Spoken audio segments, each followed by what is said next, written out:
notre série sur la formation des disciples. Et lorsque Jésus était sur le point de s'en aller, dans Marc 16, versets 15 et 16, il dit « Allez par tout le monde et prêchez la bonne nouvelle à toute la création. Celui qui croira et sera baptisé, verset 16, sera sauvé. Celui qui ne croira pas sera condamné. » Alléluia. On a également vu Matthieu 28, versets 19 et 20. Aujourd'hui, je vais aller très rapidement sur les rappels parce que j'ai beaucoup de choses à dire. Donc, Matthieu 28, versets 19 et 20, il dit « Faites de toutes les nations des disciples, baptisez-les au nom du Père, du Fils et du Saint-Esprit et enseignez-leur à observer ce que je vous ai prescrit. » Donc, il a demandé aux disciples de faire des disciples. Ça veut dire que dans le plan de Dieu, tous, après le salut, rentrent dans le processus de discipulat. Ça, c'est ce que Jésus a demandé de faire. Alléluia. On a donc vu que s'il a demandé aux disciples de faire des disciples, il dit « Enseignez-leur à observer ce que je vous ai prescrit ». Ça veut dire qu'il leur a dit « Faites avec les autres ce que j'ai fait avec vous ». C'est ça? On est d'accord? Et on a vu que dans le ministère de Jésus, il y avait donc deux catégories de personnes. Pour ceux qui étaient là, c'est quoi la première catégorie? La foule. Et la deuxième catégorie, c'est quoi? Les disciples. Donc on a vu ensemble que la foule fait partie de ceux-là qui viennent pour entendre la parole et recevoir les miracles. Donc c'est la foule qui a reçu le miracle de la multiplication des pains. Il a multiplié, ils ont tous été nourris. C'est la foule qui venait toucher le banc de son vêtement et recevait leur guérison. C'est à la foule qu'il enseignait. Mais on a vu qu'il y a une catégorie de personnes qu'il a appelées ses disciples. Dans Marc 3, verset 14, on dit « Il en établit 12 pour les avoir avec lui et ensuite pour les envoyer prêcher. » Ça veut dire que les disciples là, Jésus se projetait avec eux. Il leur a donné une formation qui est différente de la foule. Alléluia. Il n'enseignait pas qu'eux. Il les a pris avec lui. Donc, il voyait ce quand Jésus priait, il marchait avec eux, il les enseignait. Donc, il y avait une attention particulière qu'il donnait aux disciples en vue de ce qu'ils devaient faire par la suite, qui n'est pas ce qu'il donnait à la foule. Donc on a vu ensemble que la foule, c'est ceux qui aiment juste les messages, les enseignements, mais les disciples, ils suivent en suivant plus que les enseignements, mais aussi les instructions. Est-ce qu'on se rappelle de ça tout le monde? Ils suivent en suivant quoi? Les instructions. Donc ensuite, on a donc vu que Jésus a établi 12. Dans Luc chapitre 10, verset 1, on dit encore, il a établi combien? 70. Luc chapitre 10, verset 1. Luc chapitre 10, verset 1. Il a établi 70. Après cela, le Seigneur désigna encore 70 autres disciples et les envoya deux par deux devant lui dans toutes les villes et dans tous les lieux où lui-même devait aller. Donc, il les a envoyés deux par deux, 70. Mais on dit après cela, si tu lis Luc chapitre 9, tu vas voir qu'il a dit à certains, suis-moi. D'autres a dit non, je vais enterrer mon père. L'autre a dit non, je veux aller prendre congé. Donc, ils ont donné des excuses chacun. Alléluia. Et Jésus a dit non, si tu veux me suivre, il n'y a pas d'excuses. Quelles que soient les circonstances, tu me suis. Donc, les disciples, ils font un pas de plus que la foule. La foule écoute juste, les disciples suivent. En obéissant en plus des enseignements, ils suivent les instructions. C'est clair pour quelqu'un ici? Et c'est pour ça que c'est avec eux que Jésus passait le plus de son temps. Il donnait les paraboles aux foules, il enseignait les explications aux disciples. Il amenait les disciples avec lui pour prier avec lui. On suit des choses qu'il ne faisait pas avec la foule. Donc, Matthieu 4, verset 19, on a donc commencé à voir c'est donc quoi le disciple là.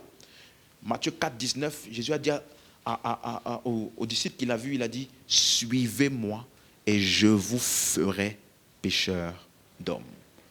Donc le discipulat est un parcours où tu suis et où tu deviens. Je vous ferai. On a vu que c'est un mot poéo qui veut dire façonner, donner une forme, être reformaté. Donc quand tu rentres dans le discipulat, tu t'attends à être reformaté. Reformaté. Reformaté. En ensemble, je vous ferai. Tu t'attends à être reformaté. Et on a vu donc que le mot disciple, c'est le mot grec mathéo. Ça parle de quelqu'un qui apprend. Ça parle d'un apprenti. Je te dis, c'est comme quand tu vas dans un stage. Pourquoi est-ce que tu as besoin du stage? Parce que ce que tu apprends à l'école est théorique. Et il te faut la pratique de ce que tu apprends. Donc, un bon discipulat n'est pas juste quand on t'enseigne. L'enseignement est important et primordial. Mais en plus de l'enseignement, on met des plateformes pour que tu puisses pratiquer ce que tu entends. Jésus a enseigné sur la prière, il a emmené ses disciples pour prier avec lui. Jésus a enseigné à ses disciples, il a chassé des démons, guéri des malades, prêché la bonne nouvelle. Ensuite, quelque temps après, il a aussi envoyé ses disciples 2 par 2 pour aller prêcher. Ça veut dire qu'il était en train de les former. Alléluia. Dis avec moi, le discipulat, c'est une formation. C'est pour ça que Jésus a décrit ce mot-là dans Matthieu 11, verset 28, après avoir dit « Venez à moi, vous tous qui êtes fatigués et chargés, je vous donnerai du repos ». Au verset 29, il dit, comment est-ce qu'il donne le repos? Il dit « Prenez mon joug, prenez mon joug sur vous et recevez mes instructions. » Donc, comment est-ce que tu reçois le repos qui est en Jésus? Il dit « Prenez mon joug et recevez quoi? Mes instructions. » Le même mot, recevez mes instructions, c'est le même mot pour disciple. Tu vas le voir dans la version Semeur, au lieu de dire recevez mes instructions, on a vu ça, il a dit quoi? Mettez-vous à mon école. Donc ça veut dire que quand tu viens dans le discipulat, tu viens comme dans une école. Tu es formé, tu es enseigné afin d'apprendre. On suit? Donc une fois que tu es venu à Jésus dans le salut, tu rentres dans une école où tu commences à faire quoi? Apprendre. Apprendre. Et donc, on a vu 3 points importants sur le discipulat. On se rappelle de ça? 3 points importants à savoir sur le discipulat. Premier point, c'était quoi? Plus fort? Jésus ne fait plus le discipulat de quelqu'un. Parce qu'il a dit à ses disciples, allez faire des disciples. Ça veut dire qu'il n'avait pas l'intention de le faire lui-même. Les seuls qu'il a formés lui-même, c'était qui? Les disciples. Donc ça veut dire que quand il dit, mettez-vous à mon école, quand tu vas rentrer dans l'école de Jésus, rentrer dans l'école de son disciple-là, en ensemble, il va être attribué à toi, un maître, qui n'est pas Jésus. C'est de ce maître que tu vas apprendre. Tu vas apprendre de Jésus, hein? Tu vas apprendre au sujet de Jésus. Vous me suivez?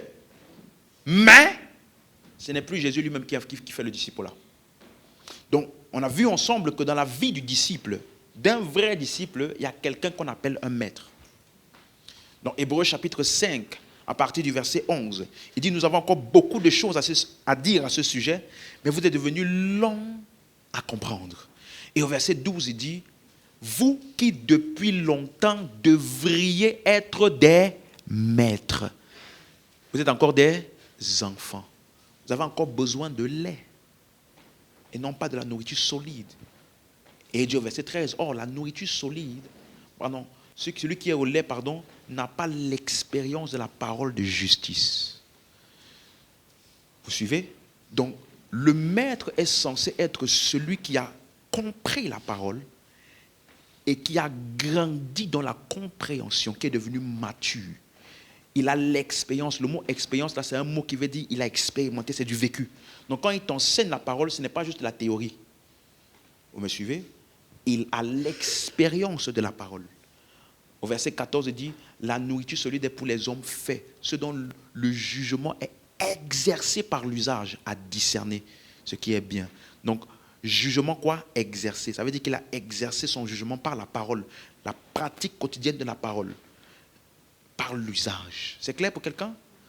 Donc, ça veut dire qu'un disciple est censé à terme devenir un faiseur de disciples à cause du disciple-là par lequel il est passé.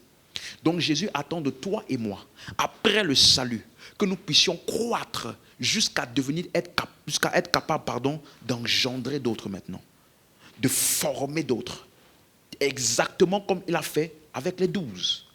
Donc, il y a ce qu'on appelle le maître. Luc 6,40 dit, le disciple n'est pas plus que le maître, et tout disciple accompli est comme son maître. Dis avec moi, comme son maître. Donc, est-ce que je peux dire qu'un disciple est un imitateur de son maître? Oui? C'est ça? Donc, ça veut dire que Dieu après ton salut, mets quelqu'un devant toi qui ressemble à ce que tu vas devenir. Alléluia. Il ressemble à ce que tu vas devenir. Et du coup, ça m'amène vers le deuxième point que nous avons vu. Le deuxième point, c'était quoi? La singularité. Et dis-moi, imagine-toi, tu suis quelqu'un en voiture. Et puis, il y a deux voitures que tu suis. À un carrefour, l'un va à gauche, l'un va à droite. Tu vas où? Donc, c'est pour ça que quand parle de disciple, il dit suivez-moi. Ça veut dire que disciple-là veut dire suivre, n'est-ce pas? Donc, pour suivre, tu dois donc avoir déterminé qui est-ce que je suis. Donc, le chrétien qui va s'affermir et progresser là, c'est un chrétien qui n'est pas dispersé dans les personnes qui suivent. C'est pourquoi dans 2 Timothée 3, verset 14, 2 Timothée 3, verset 14, c'est toujours des rappels, 2 Timothée 3, verset 14, il dit, toi, demeure dans les choses que tu as apprises. Est-ce que je peux dire dans le disciple-là? C'est ça le disciple, c'est celui qui fait quoi? Qui apprend. Donc il dit, demeure dans les choses que tu as apprises et reconnues comment? Certaines. Qui doit reconnaître? Donc, quand tu décides, quand tu rentres dans le disciple-là, la première chose que tu dois faire, tu dois reconnaître. Parce qu'il dit reconnues certaines, sachant de qui tu les as apprises. Donc le disciple-là est constitué de ce que tu apprends et de qui tu apprends. De ce que tu apprends et de qui tu apprends. Si ce n'est pas clair pour toi de qui tu apprends, tu ne peux pas progresser dans ce que tu apprends. C'est pourquoi Paul a dû rappeler à Timothée de qui il apprend. Et avant de dire ça à Timothée au verset 14, il avait déjà dit au verset 10, de 2 Timothée 3, verset 10. Pour toi, en parlant de Timothée, tu as fait quoi? Tu as suivi de près. Regardez, quoi? Mon enseignement, ma conduite, mes résolutions, ma foi, ma douceur, ma charité, ma constance, mes persécutions, mes souffrances. Regardez tout ce qu'il a suivi de près. Donc, un disciple-là n'inclut pas que le fait qu'on t'enseigne. Il y a beaucoup d'autres choses qui impliquent le fait que tu suis. Est-ce que je parle à quelqu'un?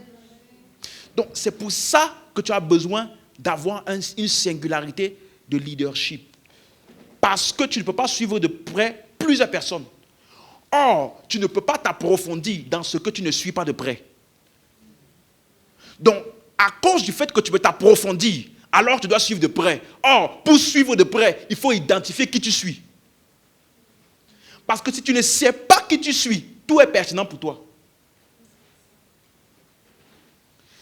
Tu es déjà entré dans le train, si tu ne sais pas dans quelle destination tu vas, tous les arrêts sont bons pour toi. Tous les arrêts ont l'air juteux, attirants. Parce que tu n'as pas un endroit où tu vas. Quelqu'un comprend? Tu n'as pas de destination. Donc, tous les arrêts, tu dis, bon, je m'arrête ici ou pas, laisse-moi un peu regarder. Ça allait bien là-bas. Hein. Et puis, prochain arrêt, la même chose, prochain arrêt, parce que tu ne sais pas où tu vas. Tu dois savoir qui je suis. Et troisièmement, on a vu quoi?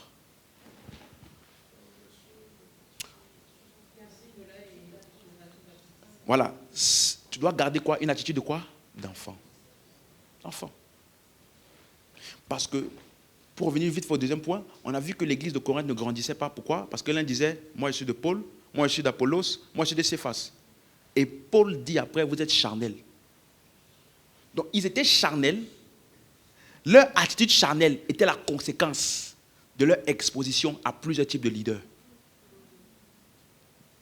Quelqu'un me suit? Maintenant, quand tu as identifié, c'est lui que je suis. C'est dans cette église que j'apprends. Très bien. Il y a une chose que tu dois garder en tête, c'est quoi? Garder une attitude de quoi? D'enfant. Matthieu 18, verset 3. Matthieu 18, verset 3. Il dit ceci. Laissez les petits enfants. Non, pardon. Si, Matthieu 18, non, j'ai dit quoi? Matthieu 18 d'abord? Ok. J'ai dit quoi? Matthieu 18, verset 3. Hein? Ok, c'est ça. Je vous le dis en vérité, si vous ne vous convertissez et si vous ne devenez comme les petits enfants, vous n'entrerez pas dans le royaume des cieux. Donc, comment tu as été sauvé? C'est parce que tu as reconnu que tout ce que tu croyais avant, tu as mis de côté pour croire en ce qu'on t'a dit. Donc, qu'est-ce qu'il appelle comme un enfant? Verset 4. C'est pourquoi quiconque se rendra humble comme ce petit enfant sera grand, sera le plus grand dans le royaume des cieux.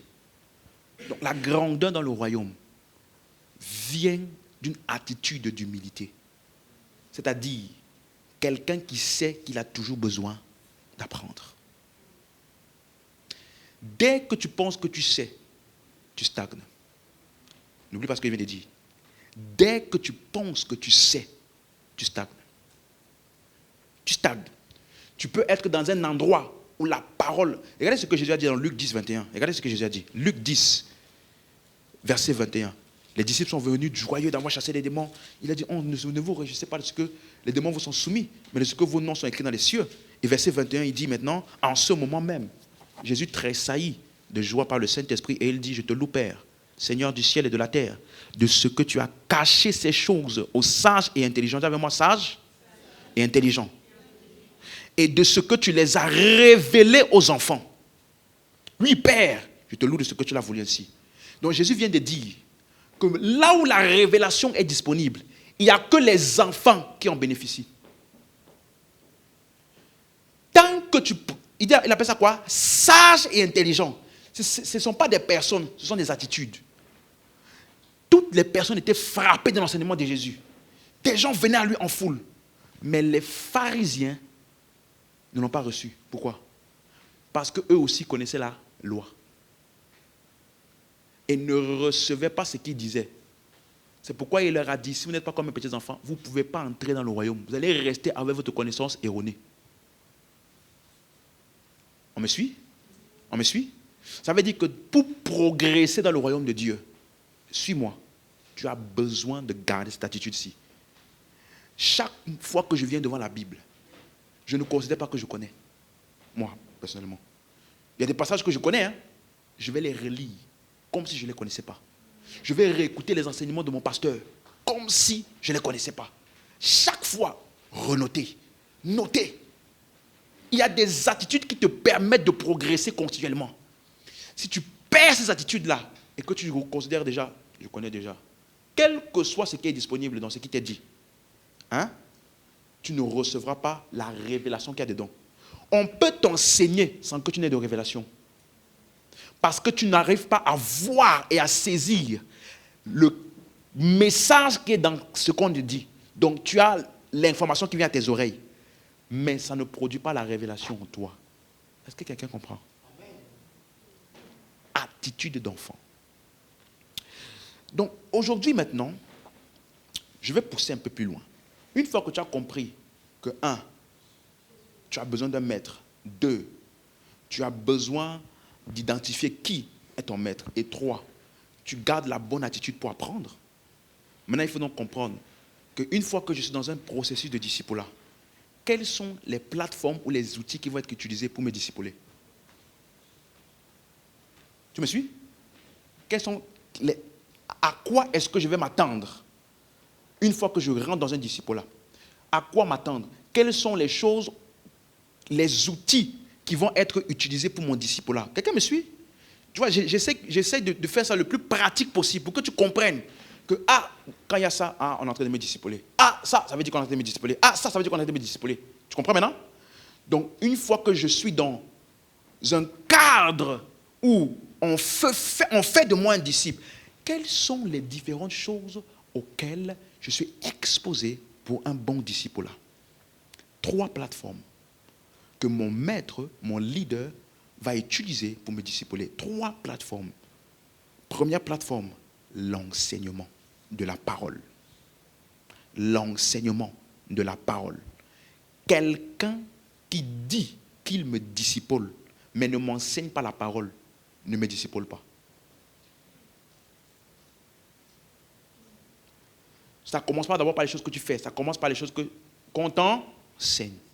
Tu viens dans un endroit, on chante, on danse, beaucoup. On t'enseigne vite fait. Cet endroit n'a pas l'intention que tu grandisses. Quelqu'un me suit? Enseignement de la parole. Deuxième plateforme, les instructions. on va me donner des instructions.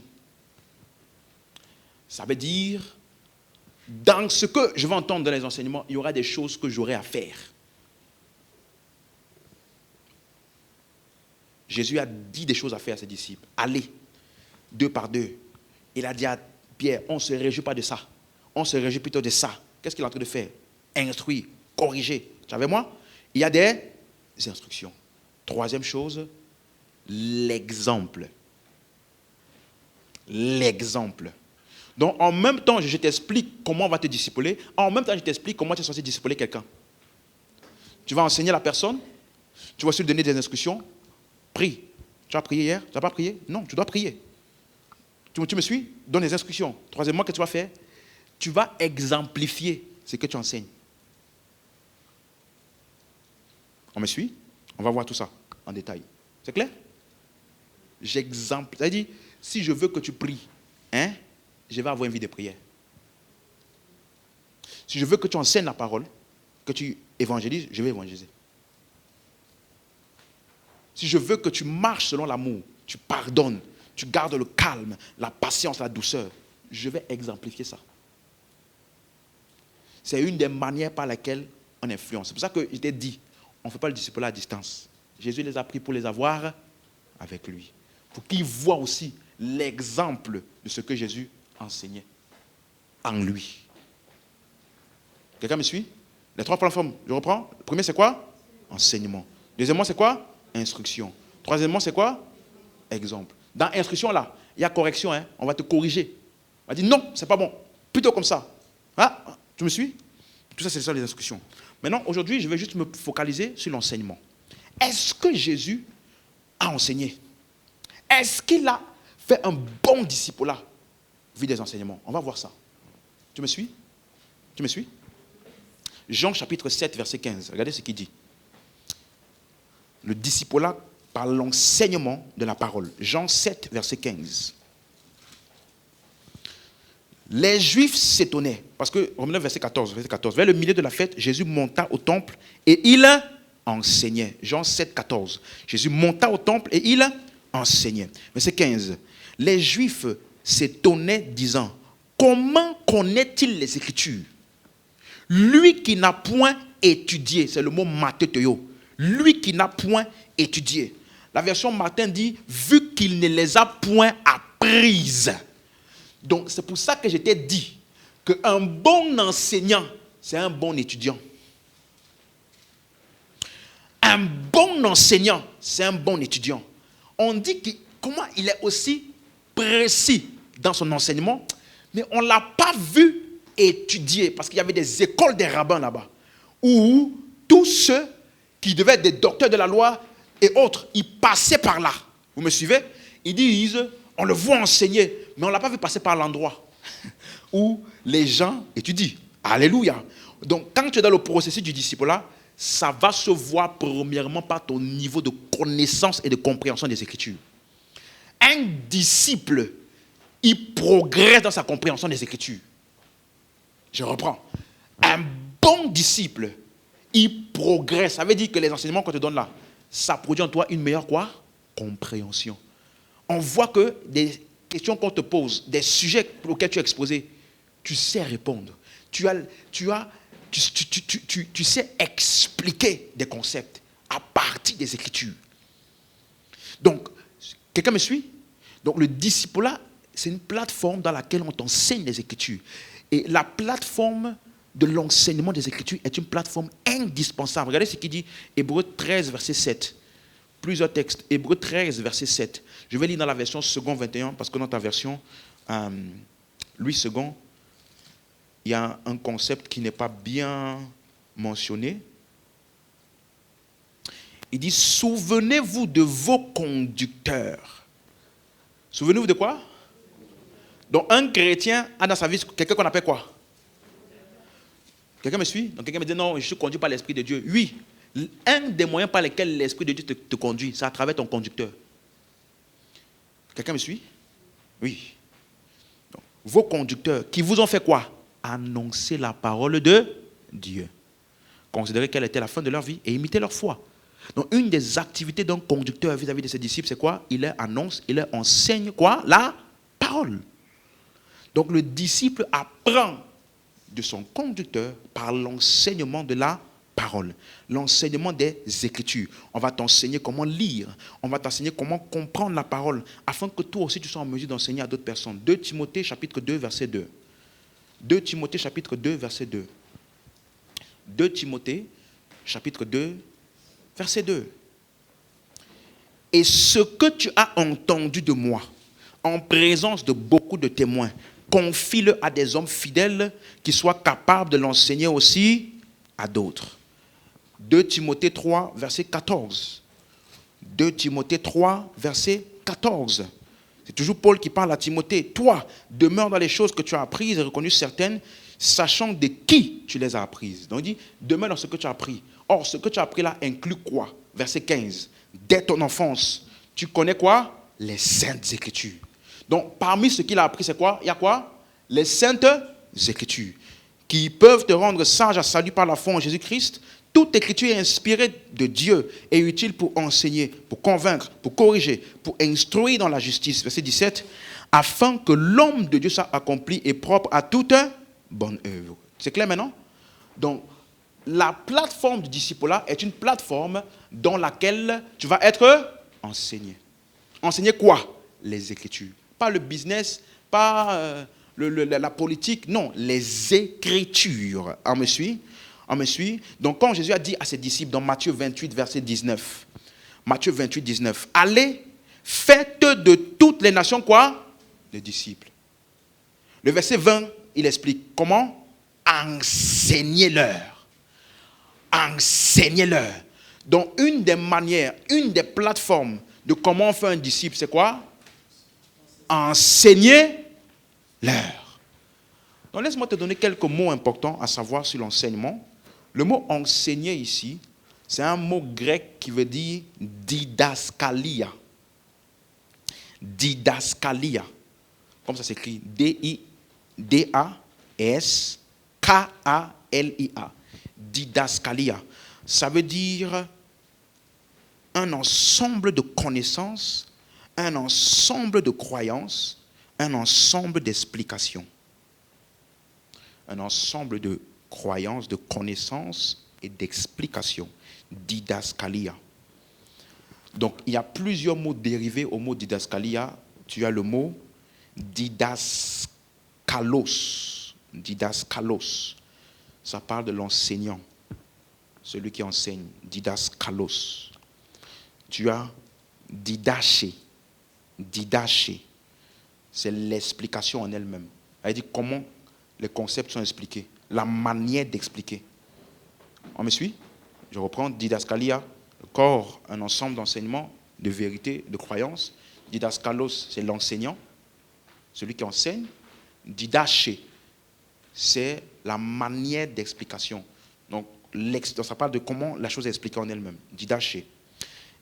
Alléluia. Et tu as didasko, ça parle de l'enseignement et des instructions qui viennent d'une explication. Donc, tous ces concepts-là sont pour expliquer la même chose, pour dire ce qui se passe dans le disciple-là. Quand il dit faites des disciples, il dit enseignez-leur, il emploie le mot didasko. Donc, il y a dedans didaskalia, didaché, didaskalos. Tout ça là, c'est inclus dedans. Tu me suis? Ça veut dire qu'on te communique des explications, on te communique des vérités, on te communique des croyances. Or, qu'est-ce qu'ils sont censés enseigner? C'est ça la question. Parce que Jésus a dit, enseignez-leur à observer ce que je vous ai prescrit. Donc, ils sont censés enseigner ce que Jésus a enseigné. Or, Jésus a enseigné à partir de quoi? Les Écritures, n'est-ce pas? Donc, le background de ça, c'est quoi? C'est l'Ancien Testament. Les livres de l'Ancien Testament.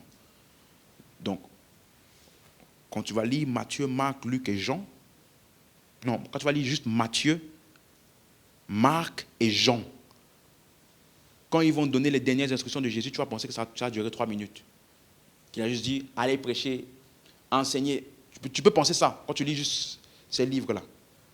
Mais quand tu vas maintenant dans Luc, Luc nous a donné des détails, de tout ce qui s'est passé avant qu'il ne leur dise allez. Tu es avec moi? Comme je suis? Avant qu'il ne leur dise allez faire des disciples. Luc nous explique ce qui s'est passé. Il y a quelque chose que Jésus a fait. Donc il explique ça dans Luc et dans Actes. Parce que qui a écrit Actes? C'est Luc. Donc en fait, si tu comprends bien les Écritures, tu peux même dire que Actes c'est la partie 1. Non, pardon, Luc c'est la partie 1. Actes c'est la suite. On me suit? Parce que vous allez voir dans Actes et dans Luc des concepts pareils, comme dans Luc 4, 24, 49, il dit vous attendez à Jérusalem jusqu'à ce que vous soyez revêtus de la puissance d'en haut. Quand tu vois dans Acte 1, verset 8, il dit vous recevrez une puissance et vous serez mes témoins à Jérusalem, en Judée. Ce sont les mêmes, vous voyez, c'est la même chronologie des choses. Donc, Acte est la continuité de l'évangile selon Luc. Donc, qu'est-ce que Luc nous dit? Luc 24, verset 25. Donc, avant de les envoyer prêcher, avant de les envoyer faire des disciples, avant de les envoyer enseigner, on va voir comment Jésus lui-même a fait. Luc 24, verset 25. Alors Jésus leur dit, ô homme, sans intelligence, et dont le cœur est lent à croire tout ce qu'on dit qui? Les prophètes. Alléluia. Ne fallait-il pas que Christ souffrit ces choses et qu'il entra dans sa gloire?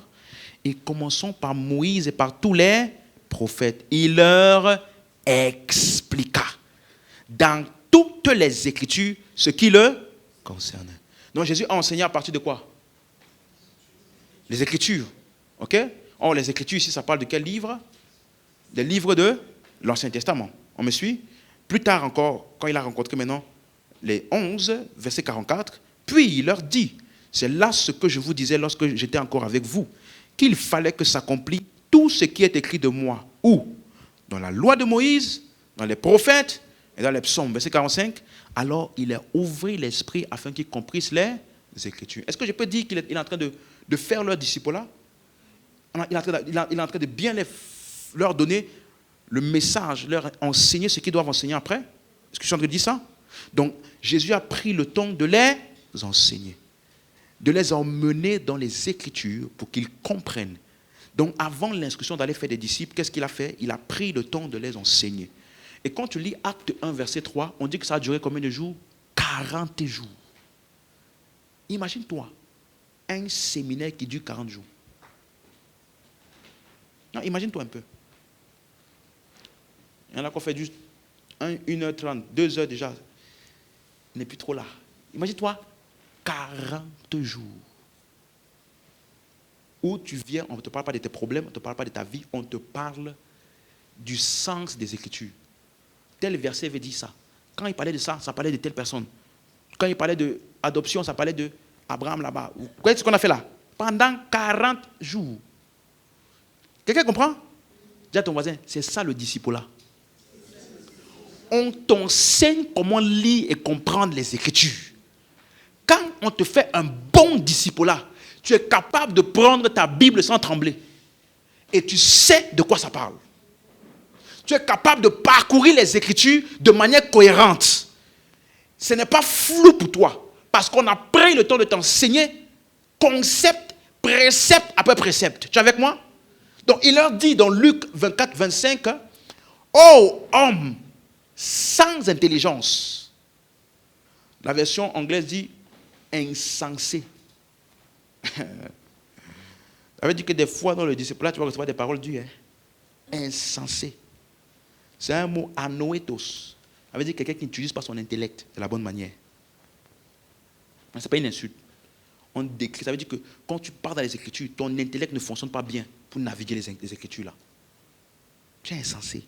C'est la même chose que Paul dit aux Galates, dans Galates 3, verset 1. Il dit, oh, insensé, qui vous a ensorcelé? Paul dit ça, qui vous a ensorcelé? Vous devant qui Christ a été peint comme crucifié. Parce qu'il y avait des gens qui venaient dans cette église-là pour dire aux gens qu'il n'y a pas que l'œuvre de Christ qui est suffisante pour te justifier. Tu dois aussi faire la circoncision. Donc Paul dit, qui vous a ensorcelé? Qui? Et pour te montrer que ce n'était pas un lapsus, dans Galates 3, toujours verset 3, maintenant, il dit encore, oh Galates insensé, qui vous a ensorcelé? Oh, Galates, êtes-vous si insensés? Donc, ça veut dire que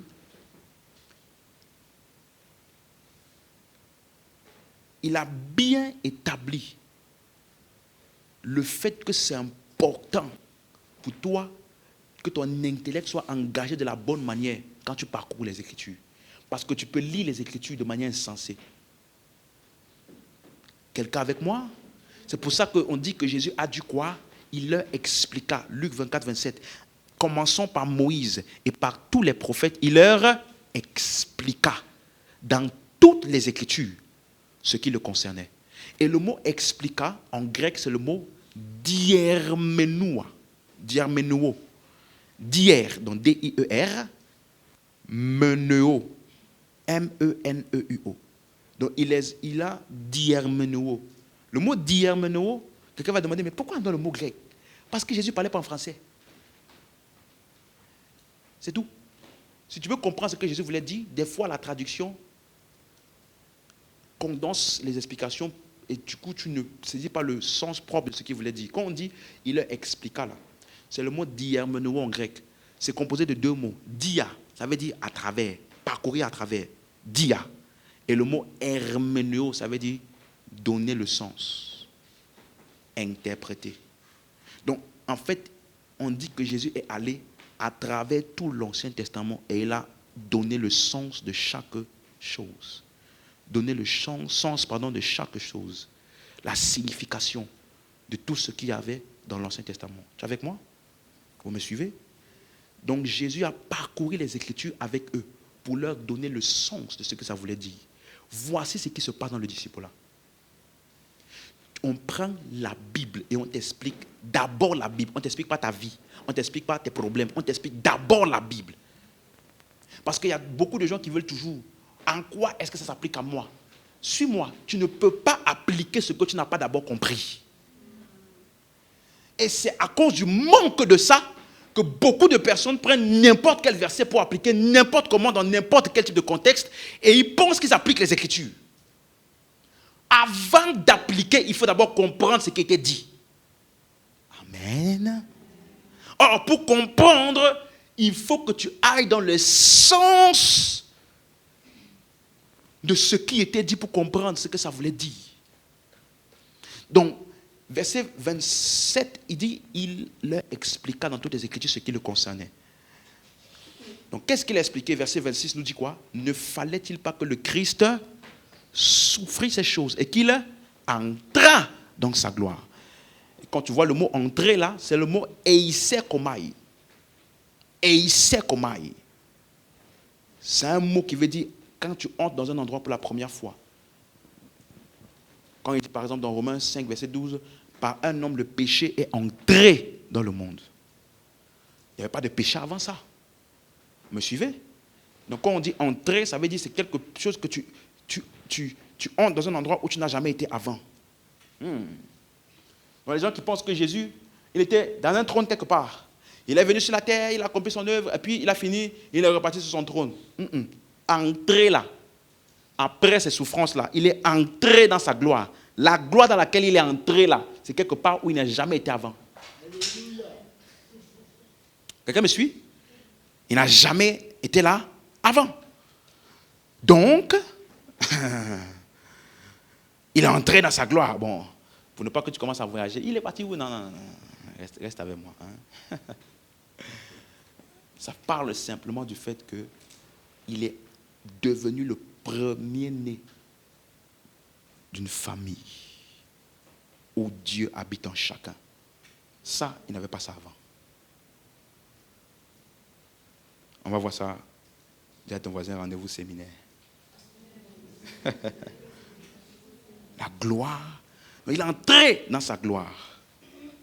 La gloire en question, c'est la gloire de sa résurrection qui a engendré des fils. Où Dieu habite en chacun. Bon, ce n'est pas mon sujet d'aujourd'hui. Donc continuons. Verset 44. Luc 24, verset 44. On dit, c'est là ce que je vous disais lorsque j'étais encore avec vous, qu'il fallait que s'accomplisse tout ce qui est écrit de moi. Dans la loi de Moïse, dans les prophètes et dans les psaumes. Donc aujourd'hui, je vais un peu m'attarder sur quelques points importants. Parce qu'on dit, commençons par Moïse et par tous les prophètes, il leur expliqua dans toutes les Écritures ce qui le concerne. Au verset 44, on dit, verset 45, pardon, non, verset 44, tout ce qui était écrit de moi dans la loi de Moïse, dans les prophètes et dans les psaumes. Donc, est-ce que ça veut dire qu'on voit qu'il a parcouru toutes les Écritures? Et quand tu lis l'Ancien Testament et le Nouveau Testament, bon, j'appelle ça comme ça pour le contexte de cet enseignement, tu vas voir qu'il y a des auteurs qui sont plus cités que d'autres. Tu vas voir qu'on cite beaucoup Moïse, on cite beaucoup Ésaïe, on cite beaucoup David. Ce sont 3 auteurs majeurs que tu vas voir dans les écrits des épîtres. Cités tout le temps, tout le temps, tout le temps, tout le temps. Ce n'est pas au hasard. Ça veut dire que quand Jésus les a enseignés, qu'est-ce qu'il a fait? Il a fait quoi? N'oubliez pas, Jésus leur a dit quoi? Enseignez-leur ce que je vous ai enseigné. Donc, ça veut dire que si eux, dans leurs enseignements, dans leurs écrits, ils ont beaucoup parlé d'eux, ça veut dire que Jésus aussi dans l'enseignement, qu'est-ce qu'il a fait? Il a beaucoup parlé d'eux. Moïse, David, Ésaïe. Maintenant, David. Laisse-moi un peu m'attarder sur David. En fait, la spécificité de David, c'est que ce n'est pas juste ce qu'il a dit qui était une préfiguration de Christ. Même lui-même, ce qu'il a fait était des préfigurations de Christ. Pourquoi? Parce qu'il était roi. Il était roi. Vous me suivez? Or, tu comprends que l'évangile, le plan de Dieu, ce que Jésus est venu faire, était d'établir un royaume. Vous me suivez? Donc, c'est pour ça que David préfigurait bien ce que devait être le Christ, d'une certaine manière. Dans ce qu'il a dit, mais aussi dans ce qu'il faisait. Voyons voir un peu quelques textes. Matthieu 22, verset 45. On est ensemble? Est-ce que tout le monde suit? Donc le discipulat implique qu'on enseigne les Écritures. Voyons voir comment Jésus a fait leur discipulat. Parcourez un peu ça. Matthieu 22, verset 45. Jésus, verset 42, pardon, il est devant les pharisiens qui l'interrogent. Donc les pharisiens étaient assemblés. Jésus interroge dans les pharisiens au verset 42 en disant: que pensez-vous du Christ? De qui est-il fils? Il lui répondit: de qui? De David. Verset 43. Et Jésus leur dit: comment donc David, animé par l'Esprit, l'appelle-t-il Seigneur lorsqu'il dit: le Seigneur dit à mon Seigneur, assieds-toi à ma droite jusqu'à ce que je fasse de tes ennemis ton marchepied. Verset 45. Si donc David l'appelle Seigneur, comment est-il son fils?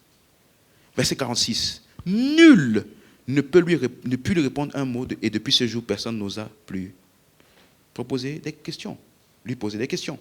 Donc tu vois que Jésus, ici, il cite le psaume 110, verset 1 de David, où il dit: le Seigneur dit à mon Seigneur, assieds-toi à ma droite.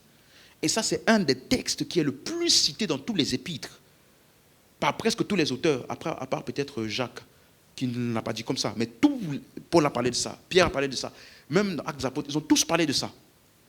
Assieds-toi à ma droite. Pourquoi était-ce si important? Parce que le mot assis, assieds-toi, être assis, c'est un mot hébreu qui veut dire yashab. Y-A-S-H-A-B. Yashab. Suis-moi. Ce que je suis en train de faire là, c'est ce que Jésus a fait avec eux. Tu me suis? C'est pour ça qu'ils ont compris et qu'ils ont pu le mentionner dans leurs enseignements. Ça veut dire que Jésus a pris le temps d'enseigner quoi? Les Écritures. Le mot assieds-toi, assieds, ça veut dire yashab. Ça ne veut pas dire comme tu es assis là, toi là. Non, ce n'est pas ça que ça veut dire. C'est un ancien mot hébreu qui veut dire remplir un espace, occuper une position, occuper un office. Tu me suis? Assieds-toi, occuper un espace. Et c'est pour ça que les érudits de l'ancien temps, ça les a troublés ce texte-là. Comme vous voyez que les pharisiens étaient aussi troublés ici. Parce que c'est un peu contre-culturel. Comment le Seigneur peut-il dire à mon Seigneur? Vous voyez un peu? Ça te montre que le Seigneur ne sera plus uniquement, ou plutôt, le Seigneur prendra une autre forme où il devra s'asseoir. Parce que Dieu n'a pas besoin qu'on lui donne une autorité. Mais si le Seigneur dit à mon Seigneur maintenant, assieds-toi, ça veut dire que l'autre Seigneur là a pris une autre forme que celui-là. Où il peut être élevé en autorité. Donc ce texte-là annonçait déjà une incarnation. Que Dieu allait se faire homme. Quelqu'un comprend? C'est pour ça que ça les troublait.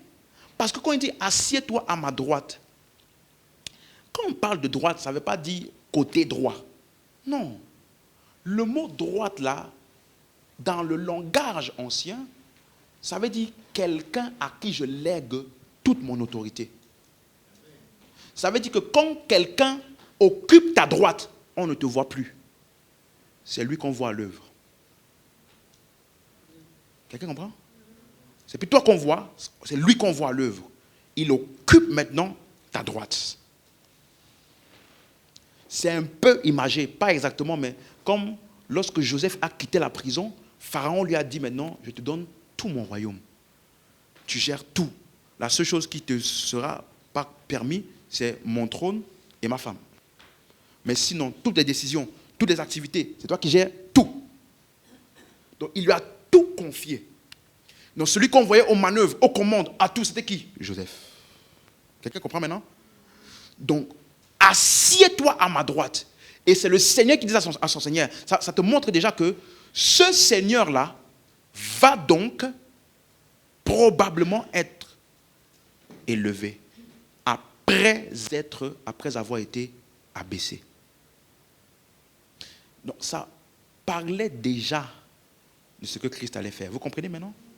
Ça parlait déjà de ça. C'est pour ça que ça les a troublés quand Jésus a dit, mais si David, si le Christ là est censé être fils de David, comment est-ce que David l'appelle mon Seigneur? Le Seigneur dit, ah, mon Seigneur. Donc le Christ là est le Seigneur de David. Ils ont dit, ah, si on répond à ça, on ne peut plus le contredire après quand il va dire, je suis fils de Dieu. Avant qu'Abraham ne soit, je fus. On ne peut plus le contredire. Ils nous ont dit, non, on ne répond pas. Vous comprenez maintenant? Donc Jésus a parlé et enseigné à partir des psaumes. Quand tu lis par exemple même Matthieu 27, 46, vers la 9e heure, Jésus s'écria d'une voix forte, Élie, Élie, lama sabachthani, c'est-à-dire, mon Dieu, pourquoi m'as-tu abandonné? Ça, c'était un psaume qu'il était en train de citer. Alléluia. Donc il a pris le temps d'expliquer les Écritures à ses disciples. Donc quand tu vas maintenant lire le sermon de Pierre, le jour de la Pentecôte, quand tu vas lire tout ce que Pierre a dit, tu vas te rendre compte qu'il a cité majoritairement les psaumes. Le seul autre texte qui n'est pas des psaumes qu'il a cité, c'était la prophétie de Joël. Lorsqu'il a dit, en ces derniers jours, je répandrai mon esprit sur toute chair. C'est tout. Mais sinon, tous les autres textes venaient des psaumes. Donc Jésus leur a enseigné les Écritures. Ils ont compris ce que les Écritures voulaient dire.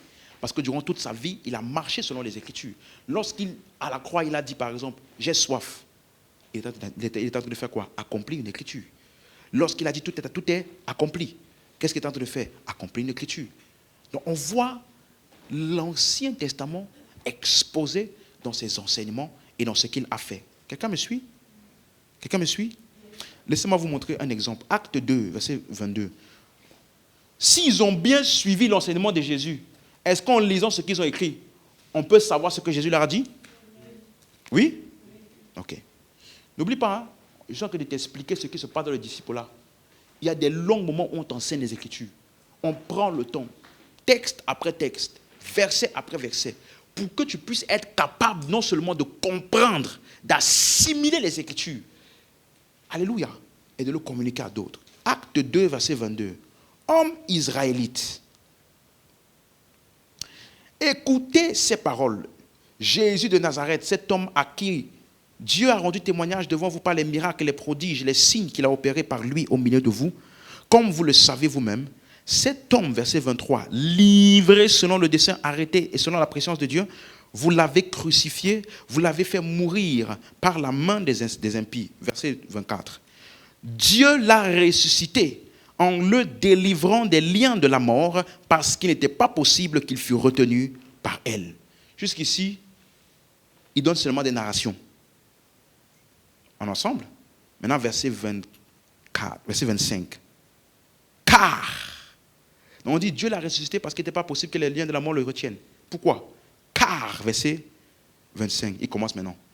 David dit de lui, je voyais constamment le Seigneur devant moi, parce qu'il est à ma droite, afin que je ne sois point ébranlé.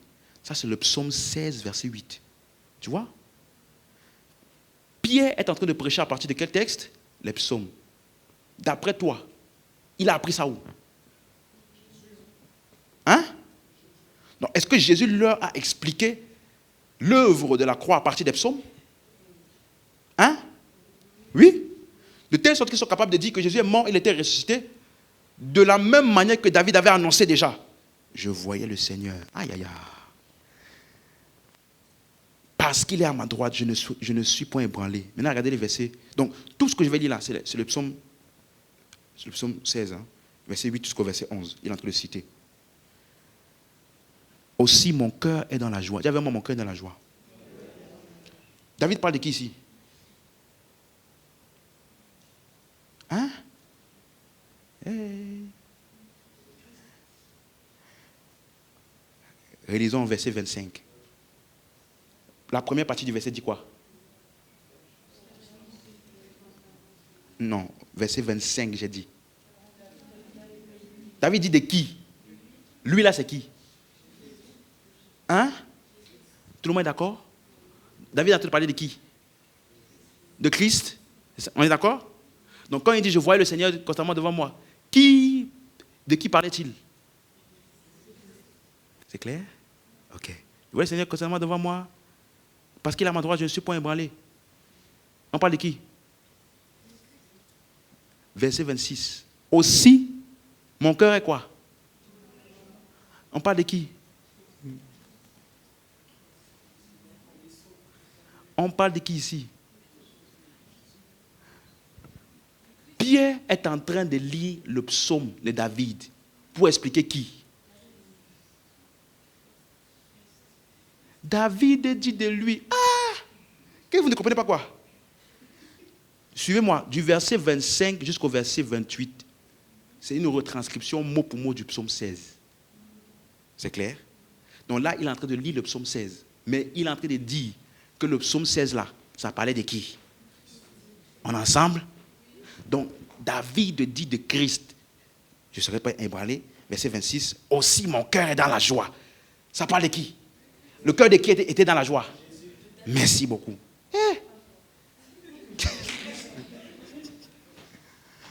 On dit David dit de lui. C'est clair? Mon cœur est dans la joie et ma langue dans l'allégresse. Et ma chair reposera avec espérance. Pourquoi? Car tu n'abandonneras pas mon âme où? Où? Donc, il est en train d'expliquer ce que Jésus faisait où? C'est clair maintenant. Donc, Jésus est allé dans le séjour des morts avec assurance. Il dit, ma chair reposera avec espérance. Et mon cœur dans la joie. Hein? Réalisons, verset 26. Aussi mon cœur est quoi? Le cœur de qui était dans la joie? Jésus. Et son âme, la suite, et ma langue dans l'allégresse. Et ma chair reposera avec espérance. Pourquoi? Parce que tu n'abandonneras pas mon âme où? Dans le séjour des morts. Donc, il dit, ma chair va reposer avec quoi? Espérance. Ça veut dire, je sais que je ne serai pas abandonné où? Le séjour des morts. On est ensemble? Et tu ne permettras pas que ton sein voie la corruption. Verset 8. Tu m'as fait connaître les sentiers de la vie et tu me rempliras de joie par ta présence. Suis bien. Il dit, quelqu'un qui est dans le séjour des morts, dit, tu m'as fait connaître les sentiers de la vie. Donc ça veut dire qu'il savait qu'il devait passer de la mort à la vie. On appelle ça quoi? Résurrection. Merci beaucoup. Donc, Jésus est allé dans le séjour des morts avec espérance et assurance. Parce qu'il savait qu'il allait être quoi? Ressuscité. Et à sa résurrection, il dit quoi? Tu me rempliras de joie par ta présence. Le mot présence là, c'est le même mot que la vie là. Donc, tu me fais connaître. Donc, pourquoi il avait de l'assurance et de l'espérance? Parce qu'il aura la vie et la présence. C'est ça qu'il appelait quoi? La résurrection. Et il dit que dans cette résurrection-là, tu me rempliras de joie. C'est clair? Maintenant, suis. C'est clair? Tout le monde a compris?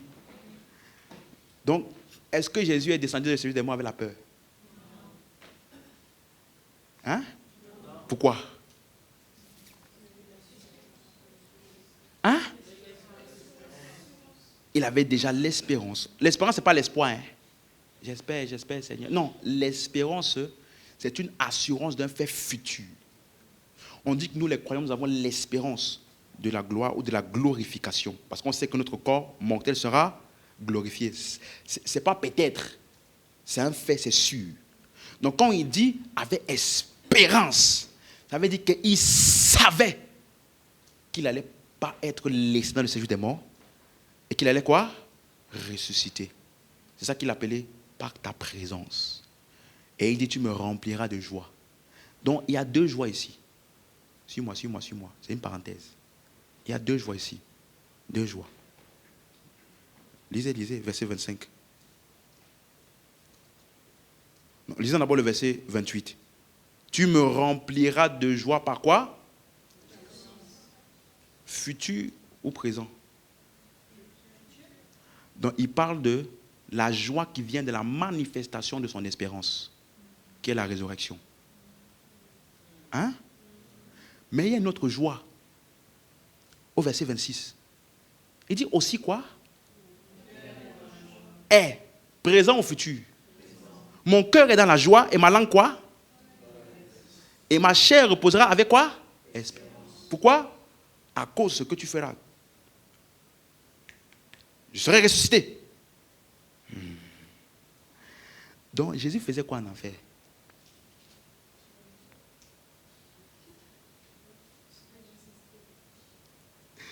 Seigneur, aide-moi. Qu'est-ce qu'il faisait? Le sujet des morts. Oh. Tu vois, tu as peur de dire ça parce que dans ta tête, tu te dis, hey. Suis-moi. David était en train de dire les paroles de Jésus dans le séjour des morts. Donc, dans le séjour des morts, qu'est-ce qu'il faisait?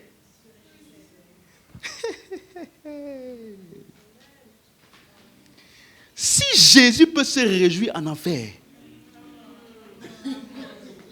demande à ton voisin, quel est ton problème? Non, explique-moi. Tu as quel problème?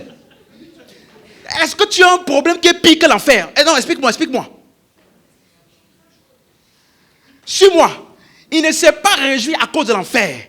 Il s'est réjoui à cause de ce que la parole avait déjà assuré, qu'il ne serait pas abandonné là-bas et qu'il allait être ressuscité. Et que dans sa résurrection, il devait avoir la joie. Donc, il s'est réjoui de la joie future de sa résurrection future. Donc, dans l'enfer, Jésus n'était pas là. Non. Il t'a trop aimé pour passer ça là avec la tristesse. Non. Il pensait à ce que sa résurrection devait engendrer toi et moi. Et de la joie qui devait en découdre. Alors, il a supporté la douleur dans la joie. Dis à ton voisin, rendez-vous conférence.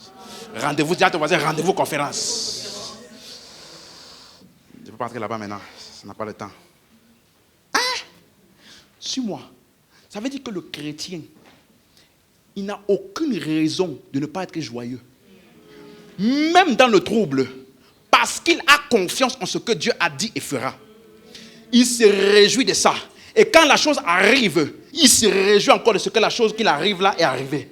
Donc il se réjouit de ce que la chose va arriver et il se réjouit de ce que la chose arrive. Pourquoi? Parce que Dieu a inventé la joie pour être une attitude de foi. Amen. Pas une attitude que tu vas faire quand tu vas au Jamel Comedy Club. Ou les humoristes. Conférence.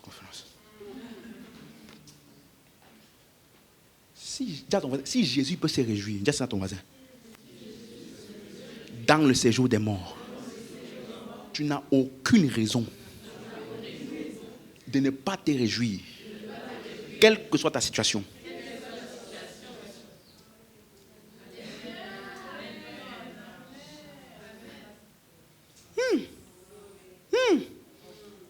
Donc Jésus entre dans le séjour des morts.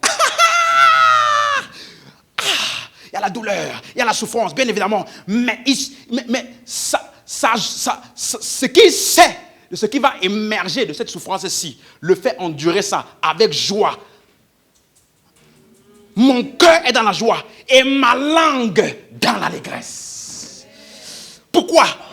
Et ma chair repose avec espérance. Pourquoi? Parce que tu n'abandonneras pas mon âme ici et tu ne permettras pas que ton sein voie la corruption. Donc, en période de trouble, tant que j'ai la parole de Dieu, je me réjouis. T'es avec moi? Qu'avec moi? Regardez la suite. Verset 29. Homme frère, qu'il me soit permis de vous dire librement au sujet du patriarche David qu'il est mort, qu'il a été enseveli et que son sépulcre existe encore aujourd'hui parmi nous. Comme il était prophète et qu'il savait que Dieu lui avait promis avec serment de faire asseoir un de ses descendants sur son trône, ça c'est le psaume 132 verset 11, la promesse. Verset 31, c'est la résurrection du Christ qu'il a prévu. Le mot prévu, là, ça veut dire vu en avance. Et annoncé en avance. En disant qu'il ne serait pas abandonné dans le séjour des morts et que sa chair ne verra pas la corruption. Donc ça parlait de qui? Jésus, pas David. Verset 32, c'est donc ce Jésus que Dieu a ressuscité. Nous en sommes témoins. Et regardez maintenant le verset 33. Élevé par la droite de Dieu. Donc c'est Jésus qui a été élevé où? À la droite de Dieu. Il a reçu du Père le Saint-Esprit qui avait été promis et il a répondu comme vous le voyez, l'entendez. Verset 34. Car David n'est pas monté au ciel, mais il dit lui-même, il recite encore David. Le Seigneur dit à mon Seigneur, assieds-toi à ma droite jusqu'à ce que je fasse de tes ennemis ton marchepied. Il dit que ce texte parle encore de qui? Jésus. Parce que qui a été ressuscité? Jésus. Qui a été élevé par la droite de Dieu? Jésus. Donc, est-ce que tout le monde comprend la fin? Verset 36. Que toute la maison d'Israël sache donc avec certitude que Dieu a fait Seigneur et Christ ce Jésus que vous avez crucifié. Quel est l'argumentaire de Pierre? Il avait dit, le Seigneur dit en ces derniers temps, le Seigneur dit, je répandrai de mon esprit. Pierre a fait tout l'argumentaire pour dire que Jésus est le Seigneur là, qui a répandu l'esprit que vous voyez.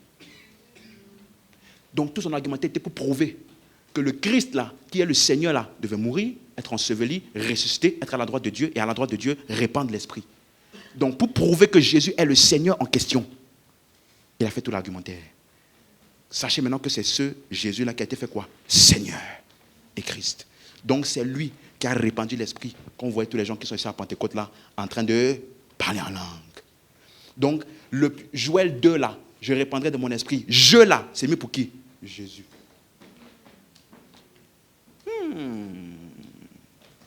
Alléluia. Hein?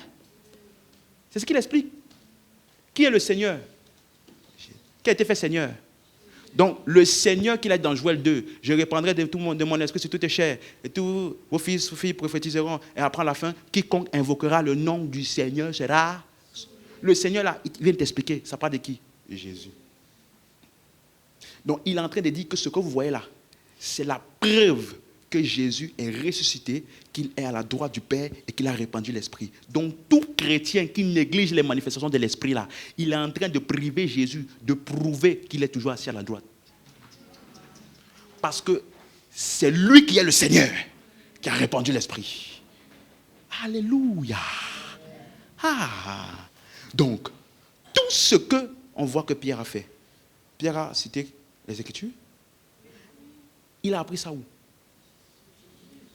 Donc, est-ce que pendant les 40 jours que Jésus a passé avec eux, Jésus leur a expliqué tout? On est ensemble? Donc, tu vois que depuis la croix jusqu'à sa résurrection, En grande partie, il a cité les psaumes. On vient de lire, n'est-ce pas? Donc, c'est pour ça que Pierre pouvait dire que c'est pour ça que Pierre a pu nous expliquer ce que Jésus a fait après sa mort, bien que personne n'était là. Jésus est parti où? C'est le jour des morts, n'est-ce pas? Tu étais là-bas? Comment tu sais ce qui s'est passé là-bas? Les Écritures. Les Écritures. Donc, ça veut dire que quand Jésus est ressuscité, il leur a expliqué tout ce qui lui est arrivé. À partir de quoi? Donc, quand eux aussi, ils devaient prouver aux autres que c'est Jésus qui est le Christ là, ils ont prouvé avec quoi? En ensemble? En ensemble? Donc, est-ce que Jésus a fait un bon disciple là? Vous me suivez maintenant? Donc, c'est pour ça que plus loin, laisse-moi terminer, je termine par ça. Plus loin, Acte 1, verset 16. Quelqu'un est béni? Acte 1, verset 16. Je termine. Quand les disciples voulaient choisir le remplaçant de Judas, regardez ce qu'ils ont dit. Acte 1, verset 16. Hommes frères, il fallait que s'accomplisse ce que le Saint-Esprit, dans l'Écriture, dis avec moi le Saint-Esprit, dans l'Écriture, merci, a annoncé par la bouche de David au sujet de Judas, qui a été le guide de ceux qui ont saisi Jésus. Tu vois, non? Donc, le Saint-Esprit avait parlé déjà par la bouche de qui? De David. Au sujet de qui? De celui qui devait trahir Jésus. Ça, tu peux le voir chez toi dans le psaume 41, verset 10. Version Semeur. Tu vas voir, il dit là-bas, mon meilleur ami, en qui j'ai ma confiance, c'est lui qui s'est tourné contre moi. Celui avec qui je partageais mon pain, c'est lui qui s'est tourné contre moi. C'est David qui dit ça dans les psaumes. Hein? C'était dit. Dans l'histoire de David, tu vois beaucoup de préfigurations de Jésus. Parce que David aussi lui-même a été trahi. Vous me suivez? Trahi par ses plus proches associés. Vous me suivez? On voit un motif, un modèle de ce qui allait arriver au Christ dans la vie de David. Verset 17. Il était compté parmi nous et il avait part au ministère. Cet homme ayant acquis un champ avec le salaire du crime est tombé, s'est rompu par le milieu du corps et toutes ses entrailles se sont répandues. Verset 19. La chose a été si connue de tous les habitants de Jérusalem que ce champ a été appelé dans leur langue Akeldama, c'est-à-dire le champ du sang. Verset 20. Or, il est écrit dans le livre des psaumes. Encore une fois. Vous voyez encore? Il est écrit dans le livre des psaumes que sa demeure devienne déserte et que personne ne l'habite et qu'un autre prenne sa charge. Ça là, il vient de citer deux psaumes. Le psaume 69, verset 26 et le psaume 109, verset 8. Psaume 69, 26 et le psaume 109, verset 8. Ça veut dire que dans ce que Jésus leur a enseigné, il leur a expliqué beaucoup à partir des psaumes. Tu es d'accord maintenant?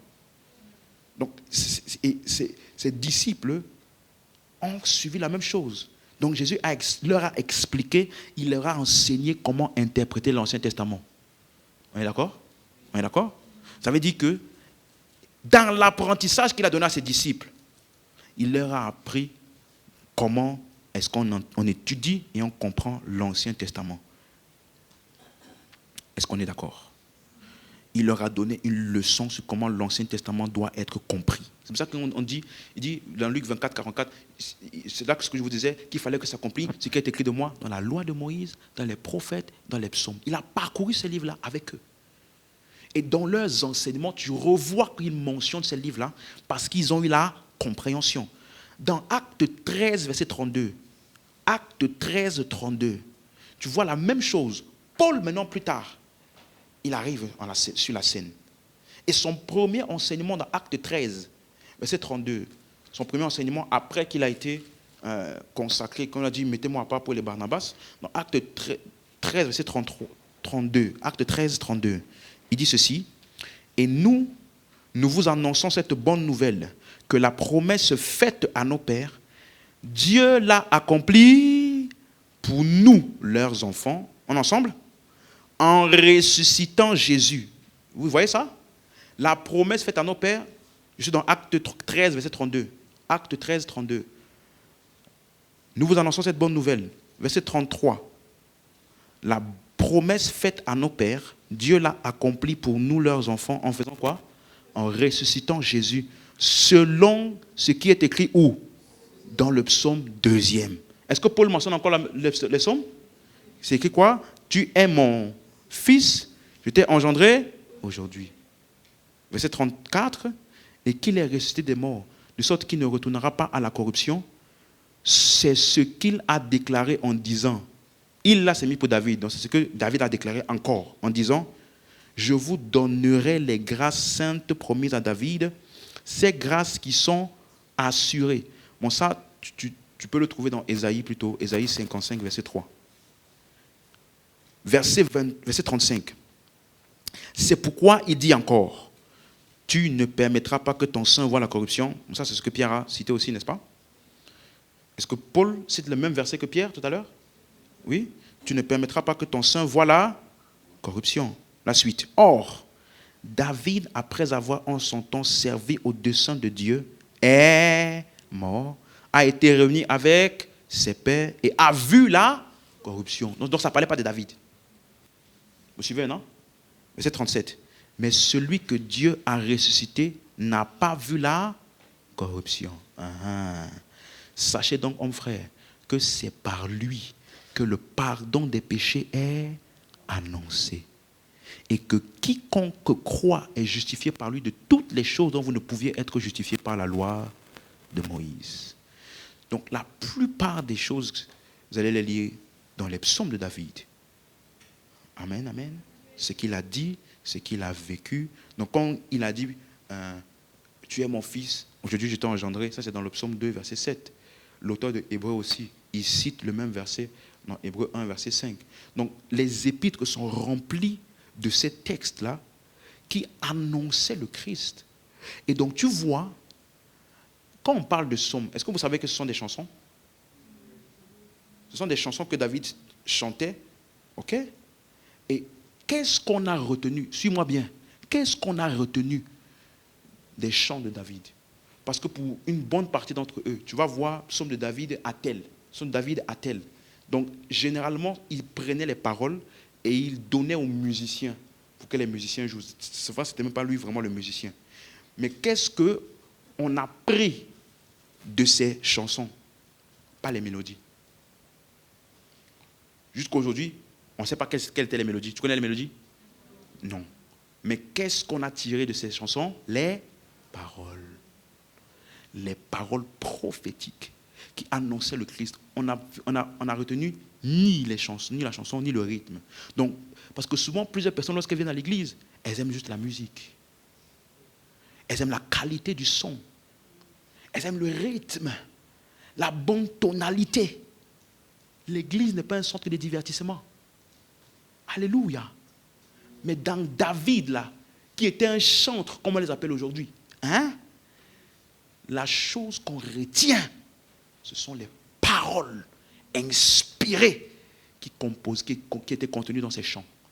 Donc, la véritable louange aujourd'hui et l'adoration à Dieu par le chant ne vient ni de la mélodie, ni du rythme, mais des paroles qui annoncent, glorifient Christ dans ce qui est dit. Et les chansons de David sont les enseignements d'aujourd'hui. Donc, dans les chansons que les gens aiment écouter là, est-ce qu'on peut t'enseigner avec ça?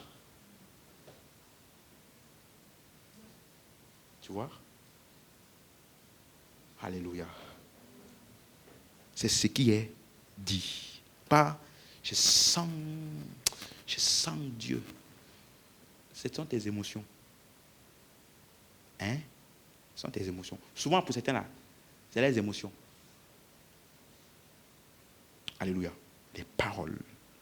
Donc, il y a énormément de choses qu'on voit dans les psaumes, dans ce que Jésus a enseigné et qui est revu. Plusieurs choses. Même Jésus, il a cité. Quand il a dit, mon Dieu, pourquoi m'as-tu abandonné? Ou bien, même le psaume 23. L'Éternel est mon berger. C'est ça que tu vas voir dans Jean 10, où Jésus dit maintenant, je suis le bon berger. Mes brebis viennent à moi. Il est en train d'enseigner à partir de quoi?